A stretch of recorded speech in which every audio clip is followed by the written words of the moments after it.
Mesdames, Messieurs,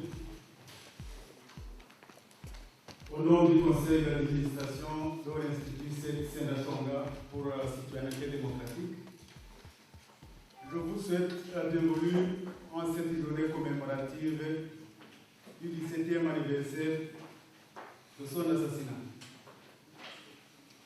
Au moment où nous commémorons le 17e anniversaire de l'assassinat de Sénat-Tonga à Nairobi, au Kenya, le 16 mai 1998, notre pensée et nos prières vont aussi aux évêques catholiques, aux prêtres et autres religieux assassinés le 5 juin 1994 à Gakura's, au Rwanda.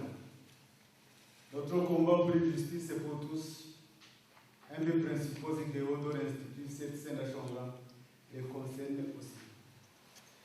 Et qu'il me soit permis de rappeler que nous sommes réunis ici pour honorer la mémoire d'un homme qui a nourri pour son pays des idéaux de paix, de justice, de démocratie et de droit de la personne humaine, et qui a cru jusqu'à en être mort.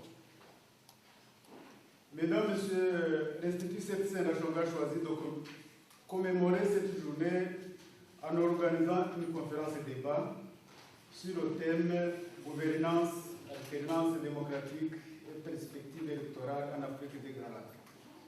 Car c'est aujourd'hui un sujet d'actualité dans cette région. Les échéances électorales approchent et nos leaders respectifs, en fin de mandat, s'activent à manipuler les lois cadres pour pouvoir se maintenir au pouvoir, avec des conséquences regrettables que ce processus entraîne en termes de perte en vie humaine et de violence envers les populations civiles. Franchement, nous voulons comprendre ce qui se trame dans la région des Grands Lacs, les enjeux en présence et les scénarios possibles face à ces tentatives de modification des constitutions, ainsi que les conséquences prévisibles qu'elles pourraient entraîner. Nous avons l'honneur d'accueillir parmi nous 3 conférenciers qui s'intéressent sur de près ce qui se passe dans cette région et qui vont sans doute nous éclairer sur cette problématique. Il y a M. Malalo, professeur et chercheur à l'Université d'Anvers, qui nous fera l'état des lieux de la gouvernance et perspective dans la région des Grands Lacs africains. Son Excellence, M. Kisonga, ambassadeur honoraire de la République démocratique du Congo. Lui nous parlera de l'alternance politique et démocratique comme voie appropriée de lutte contre les violations des droits de l'homme.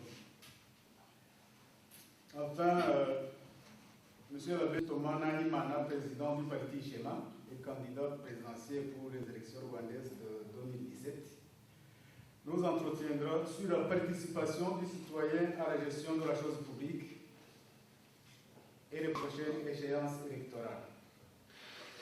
La modération des débats sera assurée par Tassien Moussadina. Je vous remercie et vous souhaite de fructueux débats.